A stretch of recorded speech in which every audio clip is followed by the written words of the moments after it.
you didn't see this coming, like it wasn't like I told you so. That's right, you're looking at him, the one, the only, the king of the FTFL, back and riding high. It is I, Brad Sieber, owner of the Hulkamaniacs and your host of the FTFL Weekly Update. And my goodness, do we have a show for you this week. Holy cow, it is now week 11. Well, actually, I take that back. Week 11 is in the books. There are just 2 weeks left to go. 2 weeks. And then the regular season is done. And we are on to the playoffs. Now, a lot of questions still to be answered. One that I really am starting to really focus on, and I've been at least advocating this much to deaf ears, which could be then the end of any sort of dreams or aspirations. Will Alvin Kamara play this year in what has clearly become the best rookie keeper? Because he hasn't played yet. Yeah, there's other good rookies. Leonard Fournette, you're great. Christian McCaffrey, you're doing just wonderful. Kareem Hunt, well, we'll get to him in a moment. But Kamara hasn't played. He's averaging 15-plus points a week over the last 5 weeks. Decent has lost 2 in a row. As his slide continues, will he play Alvin Kamara and go for the win this year? Or will he play it safe and just go ahead and see what happens and hope for better things next year? Is John tanking? We've definitely instituted some rules over the years where we've tried to keep teams from tanking, the $5 full lineup rule, all of that stuff. Last week, John starts Jimmy Garoppolo. Now, Jimmy Garoppolo wasn't hurt. Jimmy Garoppolo wasn't on an injury report. But Jimmy Garoppolo was no way in hell playing in that game, John. You know it. I know it. We all know it. It's a loophole. Why would you pick up Mitch Trubisky then if you're tanking? Because that's $1. Instead of 5. Simple mathematics. Now, maybe to people like, we need a bigger boat, $5 is nothing. But for the rest of us, that's a shrewd move by John, and maybe, just maybe, it is indeed a sign that he is tanking. Is Kareem Hunt tanking? He's 40 points the first week, 20 the next 2, then a 10, and since then, we have not seen double digits. Week 4 was the last double-digit affair for Kareem Hunt. This week, 5.5, tied for his lowest output of the season. Swart gave up a first and second next year, and the second the year after that for a rookie who had played 1 game, and is really, let's be honest, one of the main reasons why Swart's name might be on the seat going into next year. Teams are clinging to playoff hopes. The pit of misery, dilly, is now potentially 1 loss away from being done. As is Sid, you're going to need a bigger boat. All those picks acquired, all those picks traded away. What you're left with is a handful of very good players and a team that is on the brink of missing the playoffs. Oh yeah, he scored the most points in the league. He'll tell everyone who'll listen, but when you spend $45, I hope your team actually is one of the better teams in the league.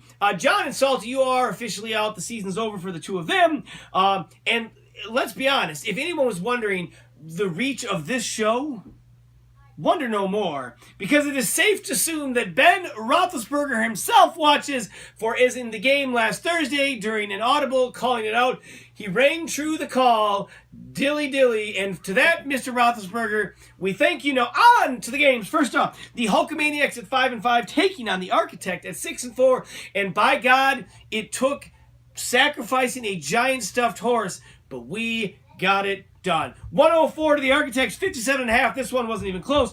Kyle Rudolph, 4.5 points. He was the only one under 8.5 points. And so I went with the low light as opposed to the highlight. One of the players that was at 8.5, Chris Thompson.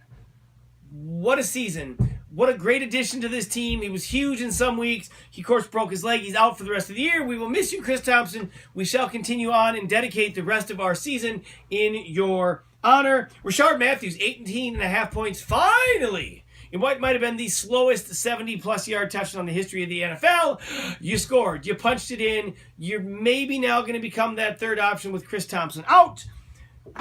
Other side of the dial, the Architect. Brandon Cooks, 21. Matt Stafford, 16. Kai Forbath, 7. Every single one else was underneath 5 points.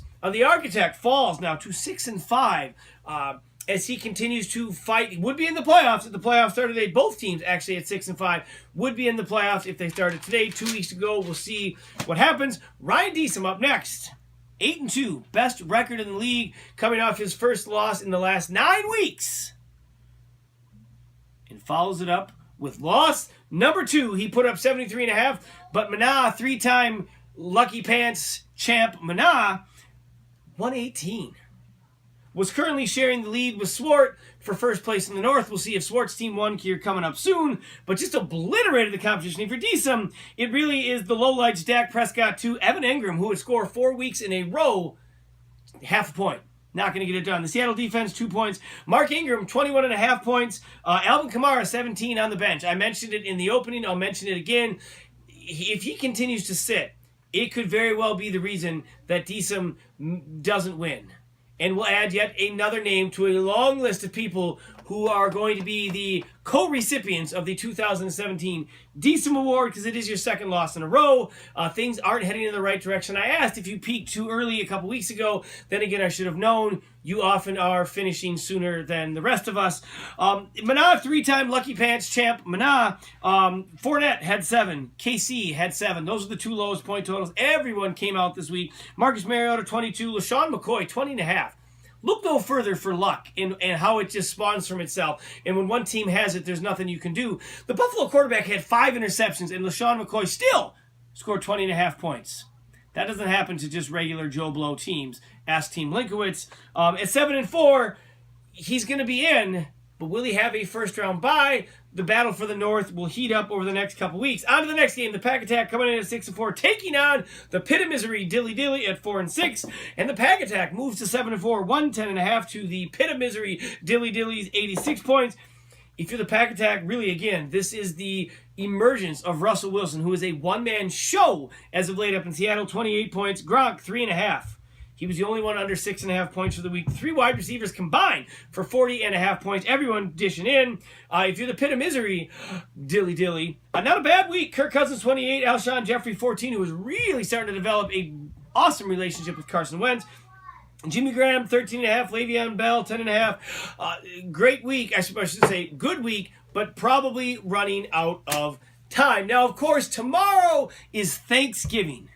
My absolute most favorite day of the year. Sit down with family, gorge yourself on food, and watch football. Now, those are just, I suppose, 3 of the things that I'm thankful for. And I have my top 10 list of things I'm thankful for this year with regards to the FTFL. And here we go. Coming in at number 10, owners who are willing to blindly spend money sometimes on players they just dropped. We've seen it a couple times this year. It's on the seat. Nothing else really is needed to be said at the moment. Number 9, Jimmy's. The more the merrier. Number 8, the going out of business sale that never was. Number 7, an undefeated streak that lasted over 300 days. That's right, that's what the season kicked off with. 302 consecutive days without a loss. That's right, folks. That's why I, Brett Sieber, am the king of your FTFL. Number 6, our draft. After Swartz stopped trying to draft from the airport, it got better. Number 5, the Kareem Hunt trade. Giving hope to owners of rookies everywhere, because, boy, if Kareem Hunt can fetch a first and 2 seconds, just think with the likes of next year's first round or second round or whoever knows who rookie draft pick could go for. Number 4, Carson Wentz. Just Wentz, baby. Number 3, John's ability to hoard second-round picks for the draft next year, knowing that he'll most likely spend at least 2 of them on kickers and defenses. Number 2, my 2003 FTFL championship. That was a good one. And number 1 thing I'm thankful for this year with regards to the FTFL, the repeat Deesum nominees. It is said that in order to succeed in our future, we must learn from our past. It's no wonder we have so many troubles when it comes to rules and just regulations in the FTFL. My gosh, this year we had a repeat of the I dropped the wrong guy. This year we've had 2 teams sell the farm in hopes of winning it all. That's on the seat. This year we've had people drop a guy only to pick him up again moments later. That's on the seat. We've had people adding a guy and then dropping him before you even see that weekend's games. That's on the seat. Why do we even have this award if we're not going to learn from it? My goodness, people, stop it. My head hurts. Now, for one of our absolute favorite correspondents on the show and what he's thankful for, we now head to Browerville. Take it away, Bart. Hold on right there.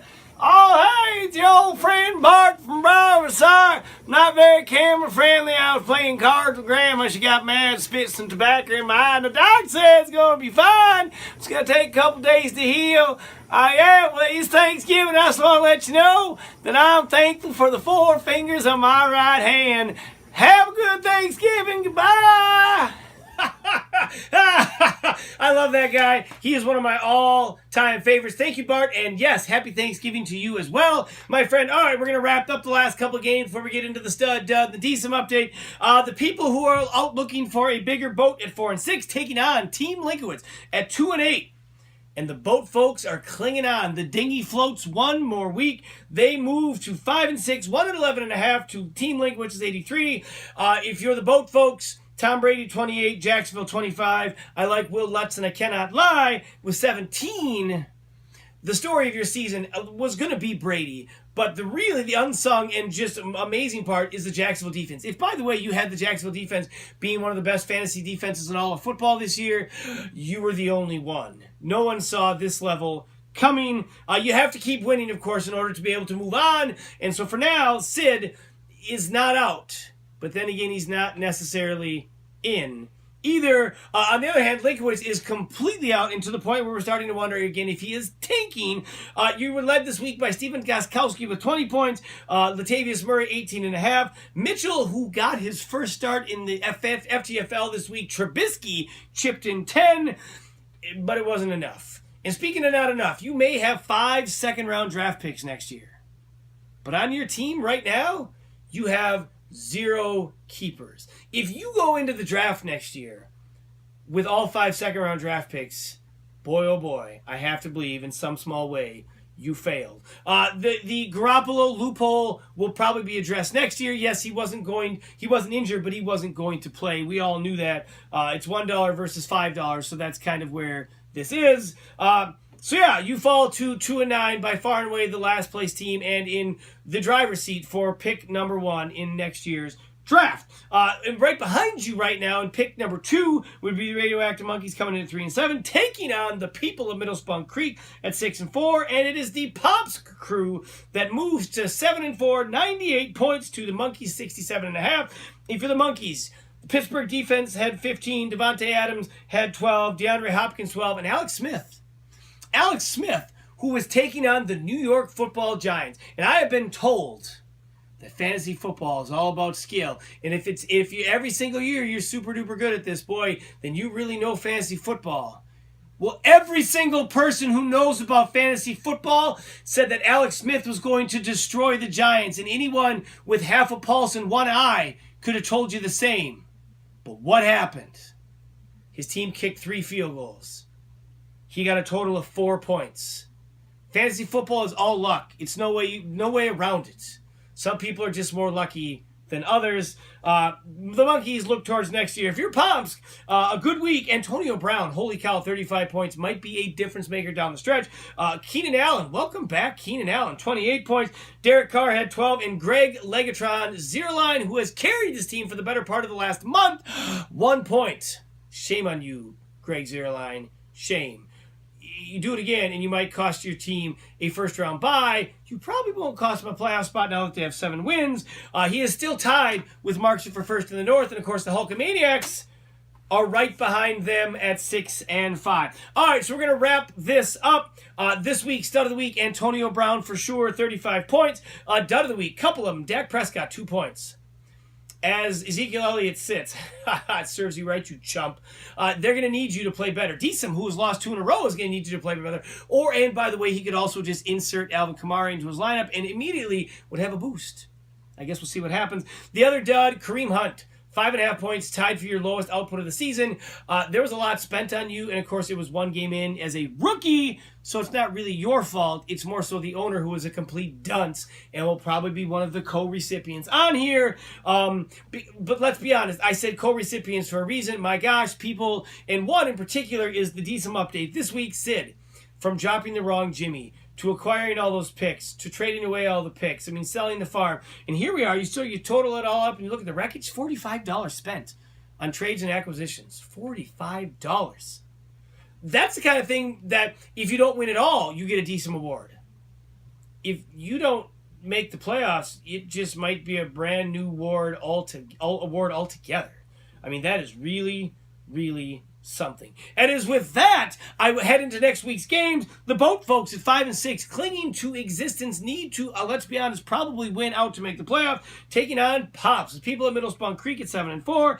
Ryan Deesum and his 2-game losing streak, and that's right, those giant, old, saggy, deflated fun bags and balls, taking on the Architect, 6-5, who's trying to get back headed in the right direction. Right now, again, if the playoffs start today, he's in, but he's got running back trouble, who I didn't see that coming for him from a mile away. Will he be able to pull off the win this week? Pack Attack at 7-4, taking on the Monkeys at 3-8. Mana, 3-time Lucky Pants Mana, taking at 7-4, taking on the Pit of Misery Dilly Dilly at 4-7. And the Hulkamaniacs at 6-5, taking on Team Linkowitz at 2-9. That is it for this week's FTFL Weekly Update. I hope you and your family have an amazing Thanksgiving. Thanks for watching, and until next time, this is the King signing off. Peace out.